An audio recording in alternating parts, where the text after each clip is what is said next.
kita mulai lagi pembelajaran keempat ini ya tentang metodologi penelitian tindakan kelas. Ya, bagaimana kita meneliti ya metodologinya. Jadi metodologi itu adalah caranya, metodenya, cara bagaimana yang kita pakai. Apakah kita melakukan role playing ataupun kita menggunakan eksperimen-eksperimen. Dan itulah dalam PTK ini. Ya, jadi eksperimen-eksperimen yang kita lakukan, ya baik itu berbentuk role playing, ya ataupun dengan daring, itu bisa kita laksanakan di dalam kelas dan di luar kelas. Ya, namanya PTK, penelitian tindakan kelas. Tetapi dalam hal ini, penelitian ini tidak harus dilakukan dalam kelas, semata-mata dalam kelas, dan bisa di luar kelas. Jadi contohnya kita mengadakan suatu penelitian tentang kejujuran, misalnya kejujuran anak-anak didik kita, anak-anak PAUD kita, ya siswa kita, bagaimana kejujurannya. Ya, jadi dalam hal ini kita melakukan penelitian secara role playing, ya role playing. Jadi kita rumuskan dulu masalahnya, apa masalahnya, ya apa yang kita buat masalahnya, ya apakah kita mengadakan proses role playing tadi dan metode apa yang kita gunakan, ya nanti baru setelah kita rumuskan masalahnya, ya baru kita analisa. Ya, jadi hal-hal seperti itulah PTK ini. Jadi penelitian tindakan kelas ini mirip-mirip dia dengan penelitian yang konvensional. Penelitian konvensional itu kan yang kualitatif, ya, kuantitatif, dan dalam PTK ini dia mirip-mirip penelitian kuantitatif. Ya, mirip-mirip seperti itu. Ya, jadi dia merupakan suatu model yang diharapkan nanti indikator hasilnya adalah suatu model yang contohnya tadi kejujuran tadi, suatu model yang kita hasilkan ya dalam mendidik anak-anak bersikap jujur. Ya, itulah contohnya. Jadi sebelum kita melakukan kita buat metodologinya, baru kita buat masalahnya apa. Ya, dari masalah itulah baru kita lakukan penelitian kita. Ya, kita gunakan secara apa? Secara eksperimen, secara role playing dan sebagainya. Ya, jadi untuk jelasnya, mari kita lihat dulu slide berikut ini.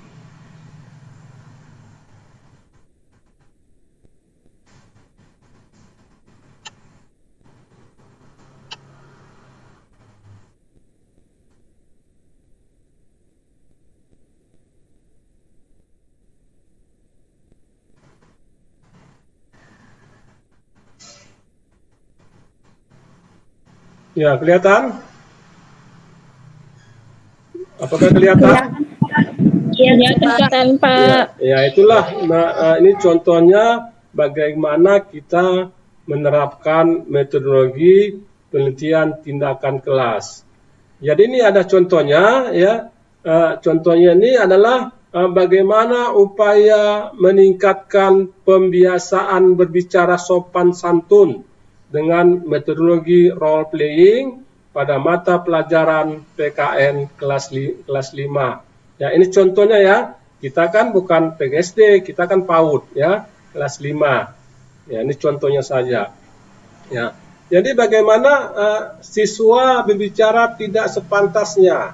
Ya, setelah kita amati, ya sebelum kita melakukan penelitian tadi, ya kita amati dulu objek yang akan kita jadikan sebagai penelitian kita.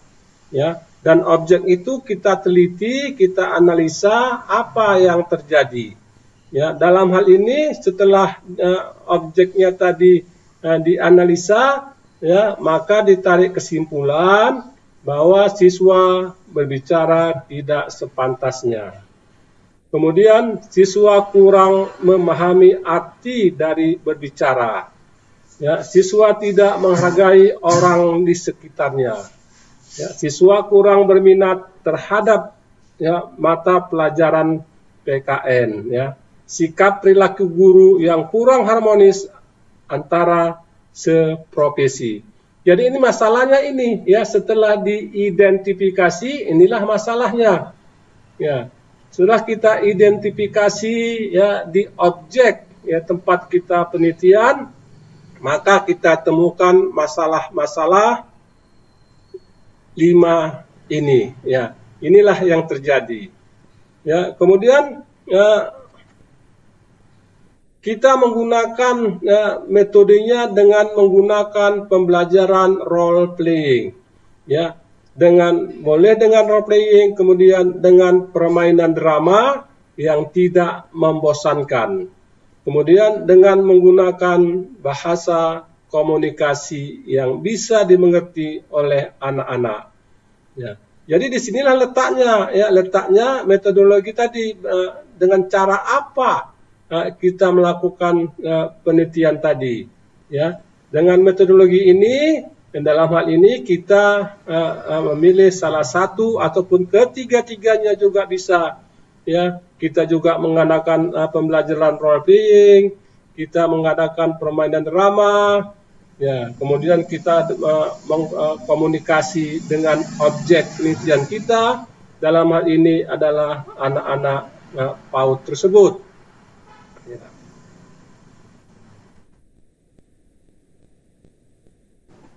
Ya, kemudian kita rumuskan masalahnya. Apa masalahnya? Ya, setelah kita identifikasi tadi, ya, maka kita rumuskanlah. Ya, ada 4 masalah tadi, maka kita rumuskan masalahnya. Ya, yang pertama, upaya meningkatkan pembiasaan berbicara sopan santun. Ya. Guru memilih materi dan waktu yang tepat. Memilih siswa sesuai karakter berbicara yang tepat. Membiasakan berdialog menggunakan bahasa yang tepat. Ya. Setelah dilakukan ini, ya, setelah dilakukan 3 faktor-faktor ini, maka masuklah kita ke yang ketiga, ya. Proses upaya peningkatan pembiasaan berbicara sopan santun. Ya. Kemudian baru kita lakukan percakapan, ya. Boleh dalam bentuk permainan drama. Ya. Kemudian hasilnya, indikatornya apa? Ya, indikatornya atau hasilnya adalah berbicara sopan santun. Ya. Jadi manfaat penelitian ini apa manfaatnya? Ya, bagi guru dapat menggunakan metode role playing dengan baik. Bagi siswa dapat membiasakan berbicara sopan santun untuk kehidupan sehari-hari. Bagi peneliti yang lain, ya, dapat mengembangkan metode role playing secara berkelanjutan. Jadi hasilnya ini, ya, manfaat yang kita ambil ini, ya, hasilnya adalah, ya, ketiga, ya, ini itulah hasilnya yang kita akan dapatkan. Ya. Kemudian apa hipotesanya? Hipotesis penelitian. Ya, hipotesis itu kan adalah artinya jawaban sementara. Ya, hipotesis adalah jawaban sementara dari peneliti. Jadi dalam ini adalah hipotesis penelitiannya adanya upaya untuk membiasakan berbicara sopan santun. Adanya upaya menggunakan metode role playing dalam pembelajaran. Jadi kedua inilah hipotesis dalam penelitian contoh yang di atas. Ya, setelah kita tadi ada 4 tahapan-tahapan tadi, ya kita identifikasi, kemudian kita tarik hipotesanya. Ya. Setelah itu, ya baru kita operasionalkan. Ya, apa operasional? Definisi operasional itu apa? Ya, jadi metode role playing adalah mengeksplorasikan, ya, mengeksplorasikan sikap-sikap atau nilai-nilai dan strategi pemecahan masalah secara bersama-sama, ya, sehingga tercipta interaksi yang baik. Nah, kita definisikan operasionalnya. Kemudian berbicara sopan santun adalah berbicara, berkomunikasi secara baik dengan menggunakan kata-kata yang sopan dan baik, menggunakan intonasi, pelafalan, dan kejelasan struktur yang jelas. Inilah definisi operasionalnya. Ya, jadi definisi operasional ini, ya, yang buat siapa? Ya, yang buat adalah kita, peneliti. Jadi dalam definisi operasionalnya ini bisa kita buat apa saja, ya terserah kita sesuai dengan kebutuhan dari penelitian kita. Dan definisi operasionalnya ini kita yang menentukan. Jadi bukan dari textbook atau kita contek-contek dari buku, tetapi kita yang mendefinisikan operasionalnya. Jadi variabel-variabel yang akan kita teliti, ya kita definisikan operasionalnya, ya sebanyak berapa variabel-variabel tersebut, sehingga nanti orang lain yang akan membaca penelitian kita, mereka akan mengerti, ya, oh begini definisi operasionalnya, ya. Jadi orang bisa mengerti, ya, dan orang-orang bisa menarik kesimpulan, dan orang-orang akan mengerti hasil penelitian tindakan kelas kita. Ya, kemudian metode penelitiannya, ya, pertama siklus 1, ya, observasi pada beberapa siswa yang bersangkutan, kemudian refleksi dalam metode role playing, baik tes maupun tidak, kemudian siklus 2, bila dalam siklus 1 hasil kurang memuaskan atau tidak sesuai harapan, maka dilakukan pada siklus kedua. Jadi siklus ini, ya, tergantung dari hasil penelitian kita. Ya, kalau hasilnya belum didapat, maka bukan saja 2, tetapi bisa saja sampai 5 siklus. Terus kita buat siklus 1, siklus 2, siklus 3, siklus 4, sampai dengan kita mendapatkan hasil yang terbaik, ya, penelitian kita. Ya, kemudian teknik pengumpulan datanya bagaimana? Ya, data siswa, ya, atau data guru, ya, lingkungan masyarakat. Ini harus kita ambil semua, ya, ambil semua data-data yang berhubungan dalam penelitian kita, ya. Berapa siswa kelas kelas B PAUD kita, ya, kemudian berapa guru-guru yang mengajar di PAUD tersebut, ya, kemudian lingkungan di masyarakat, di sekolah itu bagaimana, ini kita ambil semua, ya, dalam pengumpulan data kita.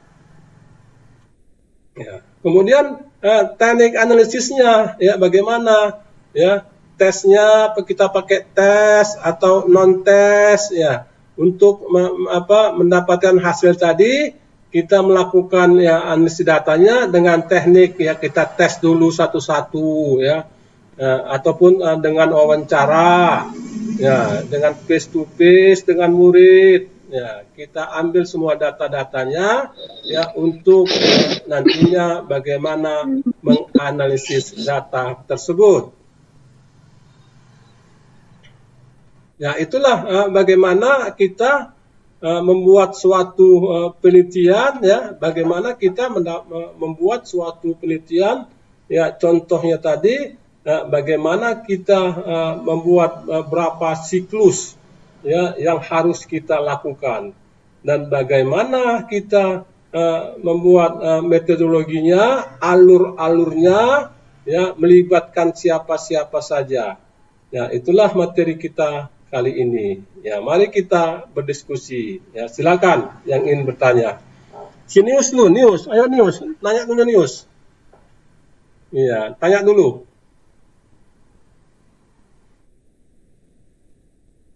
Soalnya dulu, soalnya itu kan Nius. Bentar dulu ya Pak, biar dulu saya cari. Apanya dicari? Ada tadi loh Pak, tapi udah lupa sekarang. Iya, ingat-ingat dulu. Nah, apa? Coba dulu. Yang lain, nanya dulu. Nunggu-nunggu Sinius. Iya.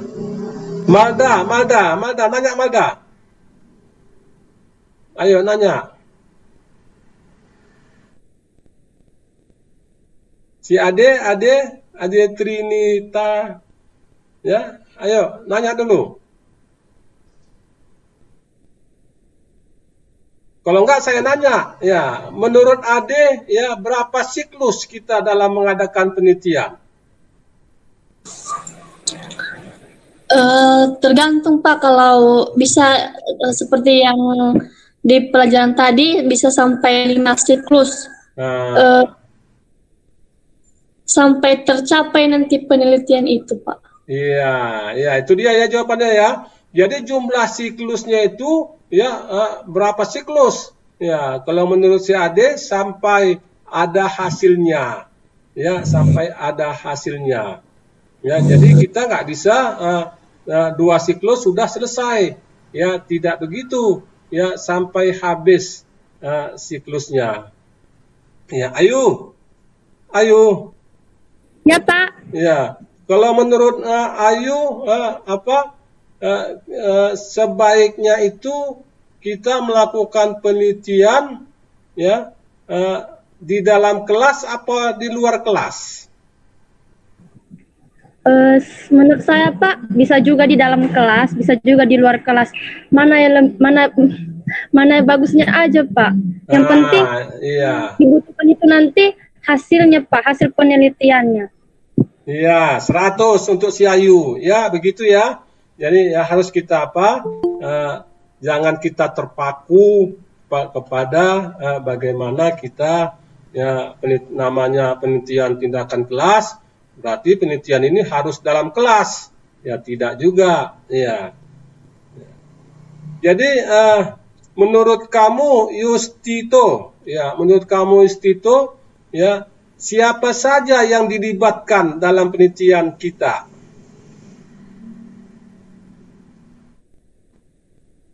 Sonya hidupkan dulu. Sonya.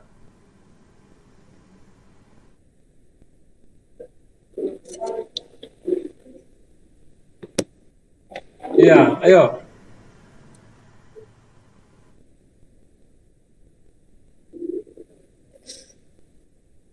Siapa Malda? Ayo Malda, siapa saja yang dilibatkan dalam penelitian kita? Guru Pak. Guru mana? Guru dan siswa Pak, semua dilibatkan. Udah itu aja. Iya Pak. Iya. Jadi menurut si Malda, kita harus melibatkan guru dan siswanya. Ya. Jadi kurang satu Malda. Ya. Rekan-rekan kita libatkan. Jadi kita mendapat masukan-masukan. Jadi dalam hal ini kita tidak bisa juga hanya guru-guru tersebut, ya, tetapi kita melibatkan rekan-rekan kita sehingga kita banyak mendapat masukan-masukannya. Ya. Nanya dulu apa Yustito, nanya. Ya. Jadi kalau menurut kamu Yustito, ya, hipotesa, ya. Jadi apa sih hipotesa itu, Yustito? Hipotesa. Jangan cari ke belakang, nggak ada. Apa kira-kira apa? Yohana, apa hipotesa Yohana? Bantu dulu Yohana. Mana Yohana? Yohana Tirta Yoranita. Bantu dulu.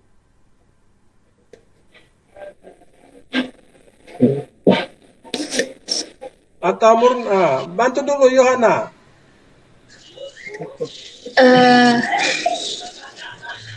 Hipotesa itu sejenis dugaan awal sebelum melakukan penelitian, Pak. Iya, itu dia Tito. Ya, yang dikatakan si Yohana itu hipotesa itu ya dugaan awal atau jawaban sementara. Ya, jawaban sementara dari peneliti atau dugaan awal benar ya 100 juga dengan Yohana. Ya, cuman si Yusti itu nggak dapat nilai dia, diambil semua ini sama kaum wanitanya. Ya. Putri Handayani.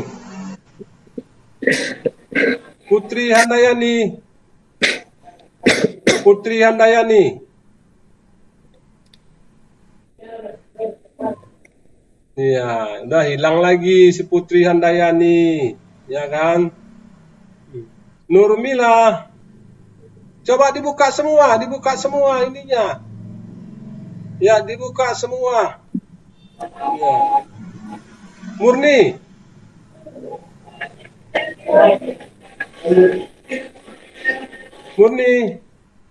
Saya, Pak.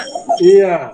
Jadi setelah kamu mendapatkan masalah, mengidentifikasi masalah, ya, apa selanjutnya yang kamu lakukan ya, dalam penelitian tindakan kelas? Bapak kurang jelas sekali, Pak. Ya, kamu sudah mengidentifikasi masalahnya sudah kamu identifikasi, ya. Kemudian setelah itu apa langkah kamu selanjutnya?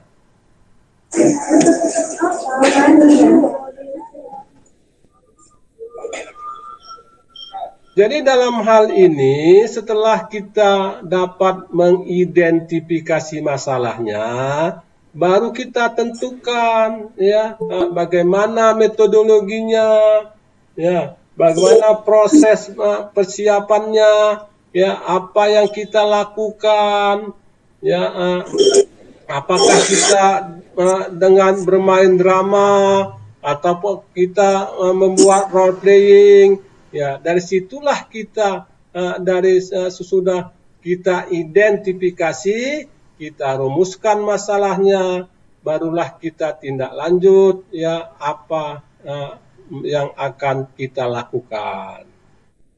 Ya, ada lagi pertanyaannya? Murni?